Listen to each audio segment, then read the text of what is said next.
But he's waiting for you to come in and grab him around the legs and give him a big "I love you, Daddy" hug. Just like you, how would you feel in the kitchen and the kid was hold you in such awe, fear, whatever, that they're afraid to even approach you and give you a hug? How would you feel? You wouldn't like it at all. Well, he is a father, the ultimate. And he wants you to learn you can run in and say, I got a Nowie. Or do you want to eat mud pies? Or do you want to wrestle? Or whatever. And he just loved the daylights out of it. If mentally you would get so close to him that you are unafraid to approach him in that manner, climb on his lap and tickle his beard if you can find it. He would love that. Now I'm going to tell you a true story. I told this to people on Art Bell show. And 3 nights later, evenings later, I got an email from a man. And I told people, don't be afraid to call God Daddy or Papa. Don't be afraid of it. Get used to the fact this is Daddy. And I says, but with great reverence. But no, that he would love to hear you say that. And I said, don't believe a word I say. And I say that to you too now. Test me and find out. Well, three evenings later, I got an email. A man, 47 or 8 years old. It might have been 46, but I think he said he was 47 or 8. I didn't have any ink from my printer, and I don't know how to save letters. So I read it and deleted it and had no way of saving it. But I had a young lady there with me who read the letter to verify I'm not telling a lie. This man is a Christian guy and evidently a bachelor or whatever. Anyway, he was living alone, has an apartment. And he said, Red Oak, I listened to your show 2 nights ago. And I heard you say call God Daddy or Papa. And don't be afraid to. And get on your knees to talk to God. There's a reason for that, and I'll explain that to you in a while. But he said, for me to get on my knees is not unusual. I've done that in my Christian prayer time on occasion. But the very thought of calling God Daddy, or Papa, that was unique to me. But you said don't believe a word I say, to try me. And he said, I decided to try you yesterday night. And he said, I went into the bedroom and I got on my knees and I said my prayers to God. And he said, when I got done, he said, I did this. I was very self-conscious about it. It was one word, set of words he used, but not just self-confident. There was another word he used 3 times. Dang, you're fearful, And he said, Father, I heard this guy speak on the radio the other night. Now I'm trying to quote the letter. And he said some unusual things. And he said, don't believe me, but test me. And he says, so God, if you please forgive me, I'm testing Red Elk. Blame Red Elk, And he said, I proceeded to talk with, not pray to, but talk to the Father. He said, 3 times I called him Papa. He said, no, twice I called him Papa, once Daddy. And he said, oh, did I feel wrong about doing this? But he audibly did. And when he got done, he said, I told God again, remember, please forgive me if I've offended you. And I'm trying to quote from the letter, but I'm just testing Red Oak. Please forgive me, Father. And he said, I went to bed and went to sleep. Well, somewhere in the night, he had a dream that Jesus walked in the bedroom door carrying a big red ball and a bunch of toys in his arm and woke him up. And he said, Red Oak, it was like I was 4 or 5 years old, and we ran all through my apartment playing Tickle Me and hide and seek, played with the big red ball, played with all the toys. And he said, when I woke up, I was so refreshed And I had a huge grin on my face. He said, I woke up that way. And I laid there thinking, oh, wow, that was so great.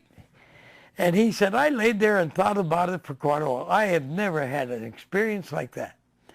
He said, then I threw the blankets off and I sat up and spun around to get out of bed.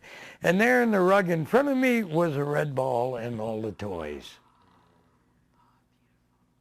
He said, I just went flat to my back, and he said, I bawled like a baby for 1 full hour. Thank you, Red Elk. So I'm not saying he'll do that for you. I don't know. He might. You don't tell him what to do. But that is the kind of, he honored that attempt. Can you imagine that? Right from heaven. And he, to this day, I imagine he's got the red ball and all the toys. But it changed his walk in life, I'll guarantee you that. God is real. Jesus is real. The Holy Spirit is very, very real. So I share that with you. And boy, I wish I could have saved that letter. You'd have loved to have read copies of that. But I did the best I could. Now, there are, you can talk with trees, you can learn mental telepathy. Hopefully, our little Richard and Rich, both of you can practice that tonight. So that hopefully, I don't know, I can't guarantee it. I know it works. I know I hear his thoughts. And his thoughts right now are just admiring you. That's it right now. Yep.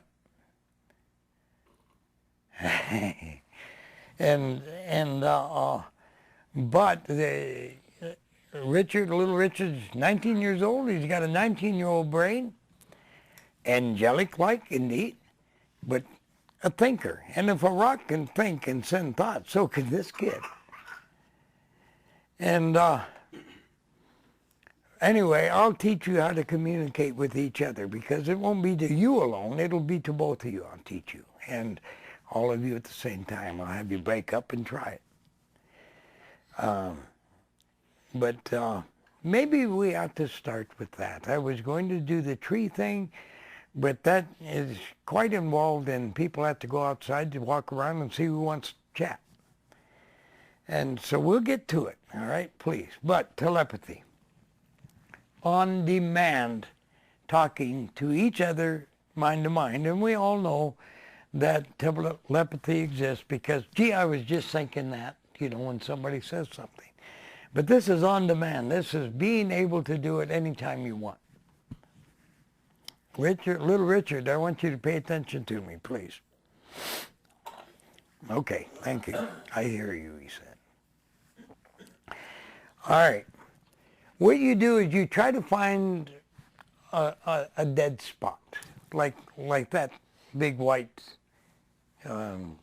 blackboard, white blackboard. And you two of you get side by side. Don't touch each other, but just get side by side, whoever you're going to learn with.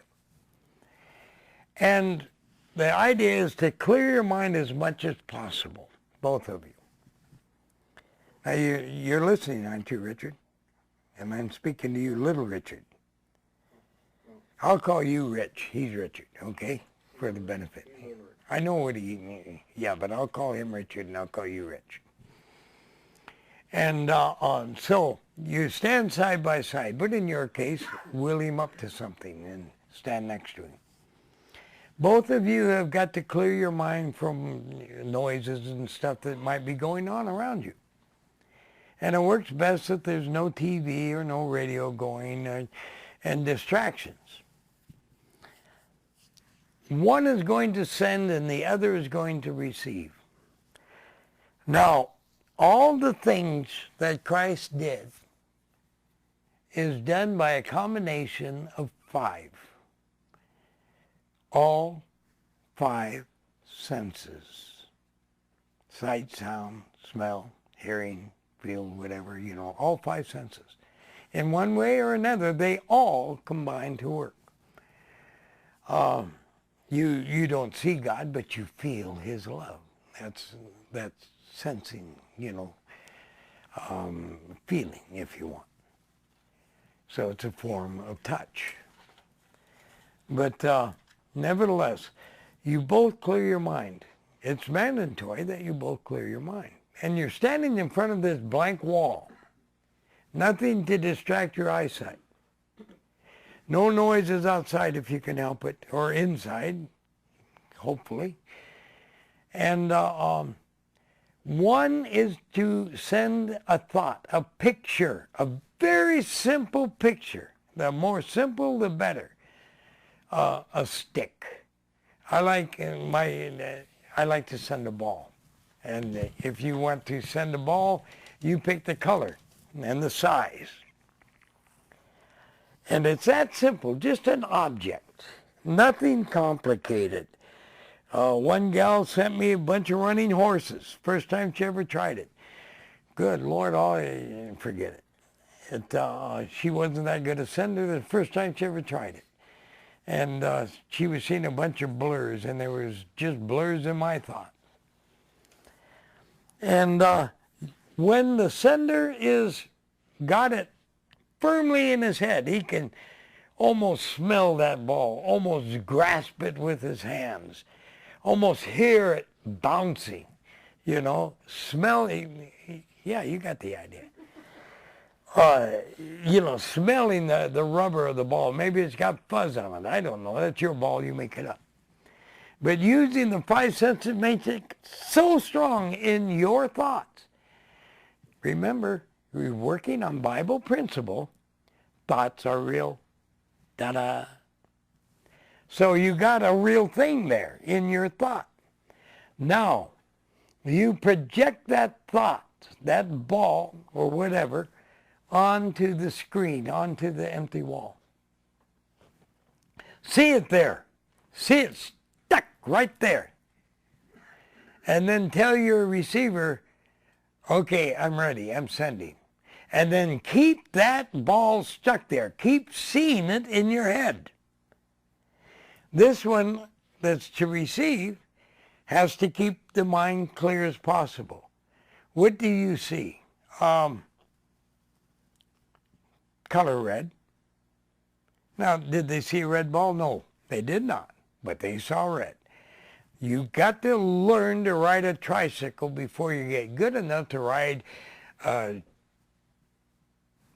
road bike with no hands on the handlebars. You will just see a little bit here. Or I see a circle. Great. No color, but see a circle. Guess what? They're connecting. You see what I mean? And that's fine. Now, pull out. It is, isn't it? Cool. And anyway, now it's the receiver's turn to send. Both of you clear your mind again. Then the receiver is now the sender. It has to send a very simple picture. Please don't make it so complicated that it's a stick man walking. The walking throws things off. Make it a stick man. That's fine. Or a clothespin. Or a pair of jeans hanging on a clothesline. If you did that, just make a very short piece of, very short piece of clothesline. Don't look at the long clothesline and here's the hanger part on this end and that end. Don't complicate it. Very simple. And 2 pins holding a pair of jeans on it. That's simple. See the color of the jeans or whatever it is. You make it as real as you can possibly make it. Whatever it is you're sending.